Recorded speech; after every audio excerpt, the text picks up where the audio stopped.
Hello guys, welcome to today's video. In today's video, we are going to be talking about something that happened this week. A candidate rejecting an offer.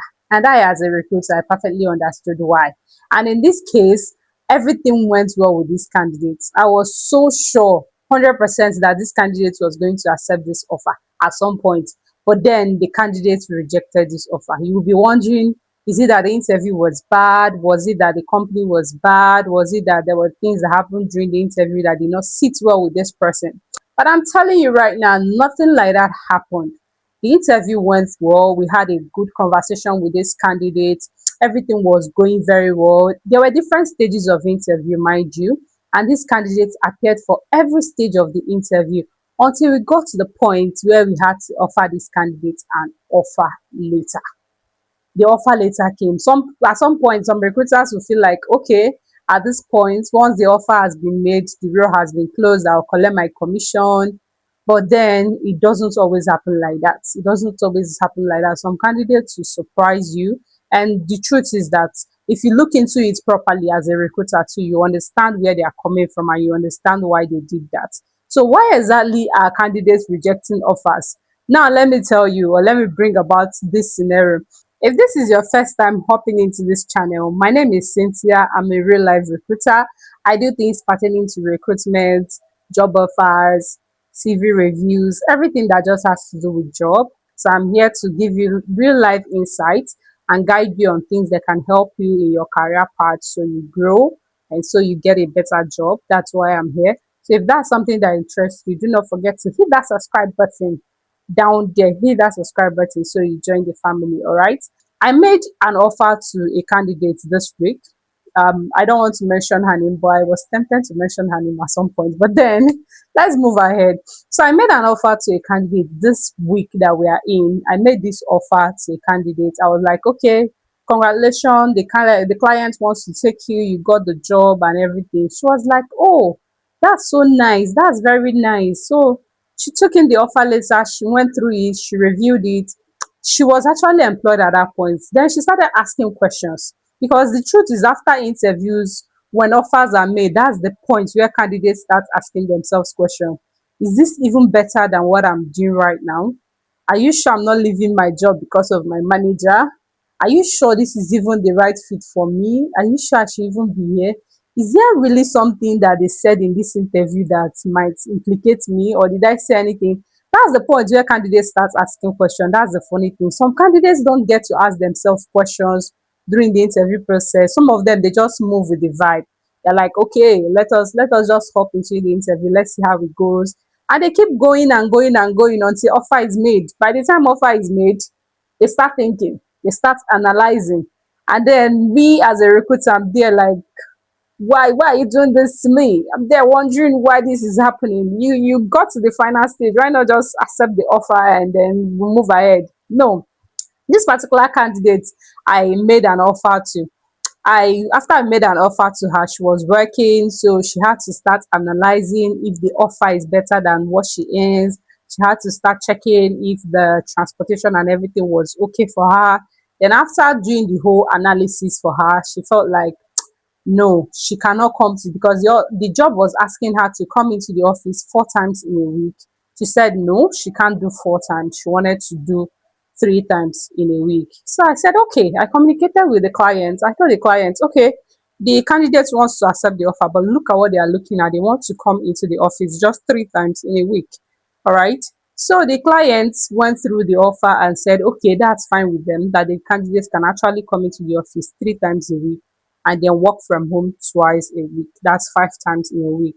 Okay, I reached out to the candidates again. I was thinking that at this point that this role will be done and dusted, will be closed, but no, no, she was not going to give in yet. At some point, I really got tired at some point because I was trying so hard to actually make her understand that okay, this is the best role for her, even though we do it as a recruiter, despite not being in the person's shoe, but we'll try to give you reasons why this role is the best role for you. So I communicated with her again. I was like, okay, what is happening? Why have you not accepted the offer? What's happening now?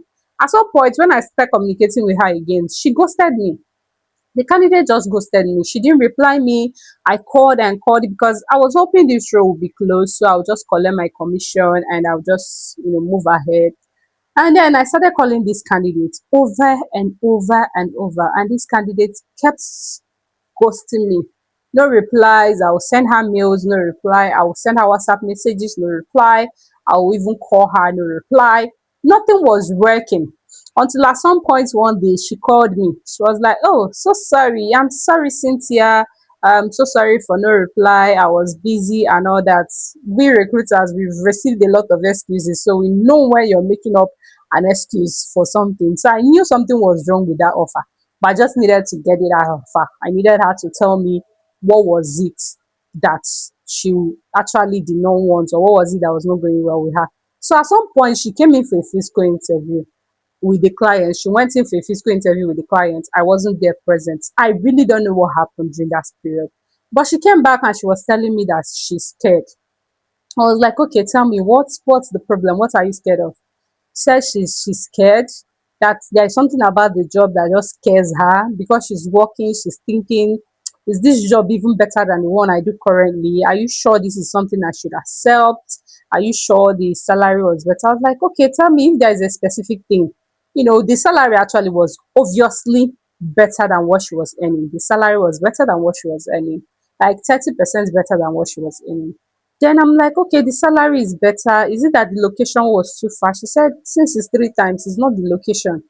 So I was there, like, so tell me, what's the problem? What's the problem? Let's deal with this. She just said it's just her feeling. It's just, even though I felt like probably there is something she did not, something personal she did not want to bring up, which is fine. But then I looked at it and then I was like, okay, maybe she thought about it and she felt like it wasn't better for her since she already has a job. But I'm like, okay, that should have been communicated, right? Because some candidates are fond of, when you don't want an offer, you just ghost. What's the essence of ghosting? You don't need to ghost us. Communicate. Sometimes we recruiters can actually find the best offer for you if the offer is a problem. All right. But this particular candidate, nothing. She ghosted me. Then at some point, she came back to tell me she was scared of the job. She was scared of the job. I'm like, okay, what were you? What was it that you were scared of? So the whole thing she narrated to me really did not arrive at a good conclusion. But in conclusion, she rejected that offer. She rejected that offer. She now told me that we should do better for the next candidates. I didn't know what was wrong because she never stated, because she went to meet the client. I didn't know what was wrong. I didn't know what she experienced over there that she did not want to talk about. But whatever it was, I just felt like everybody has their reason, right? Everybody has the right to either accept or reject a job.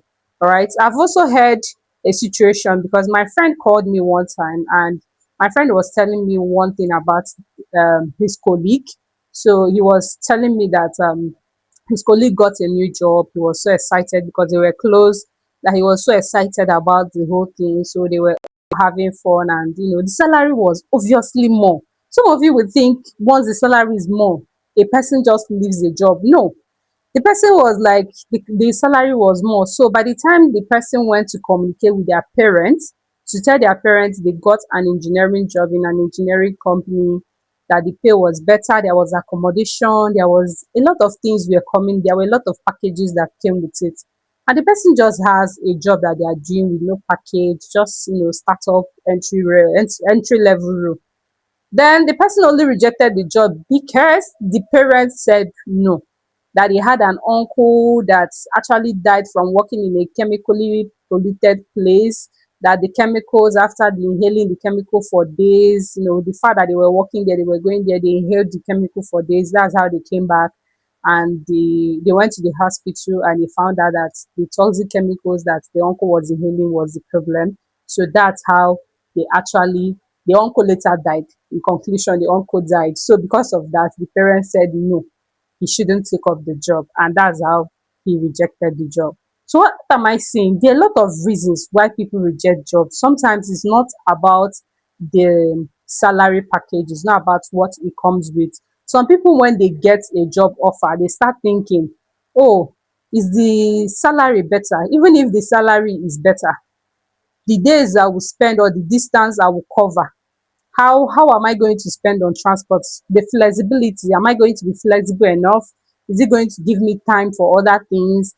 A lot of things that candidates do consider when it comes to job offers, and it's something that we recruiters, we have actually come to understand that the offer stage is not even the last point of recruitment. When you give a candidate offer, it's not just the last point, because they can actually come back and reject that offer.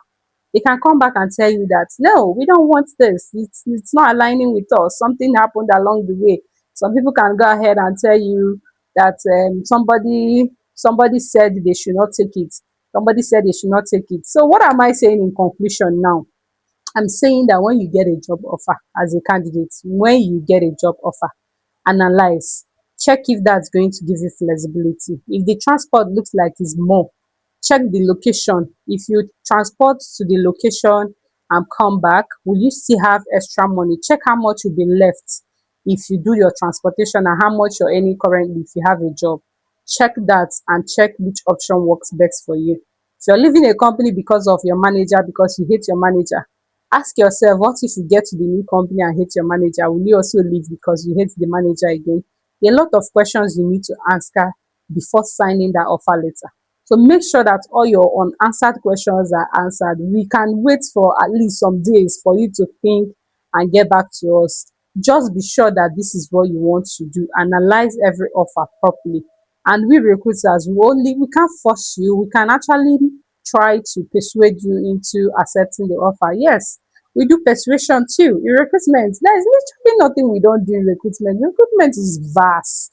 We do persuasion. There was a time my manager told me that if a candidate is not accepting your offer, find a way to make them come into terms with you. Try to find a way to make them accept, just because we want to earn commission.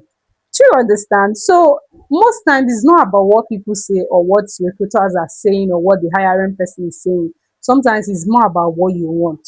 So consider yourself first when it comes to employment and taking offers and signing that offer letter. All right.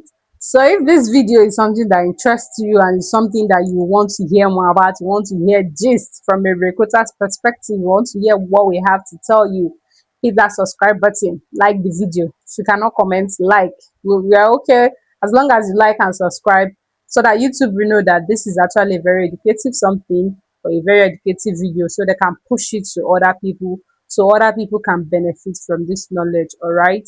So do not forget to subscribe and like. It does not cost money. It's just hit on that subscribe, hit on that like button, and you're good.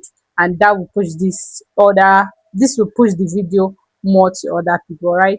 So that is it for the video. See you in our next video. For now, Recruiter Cynthia says bye.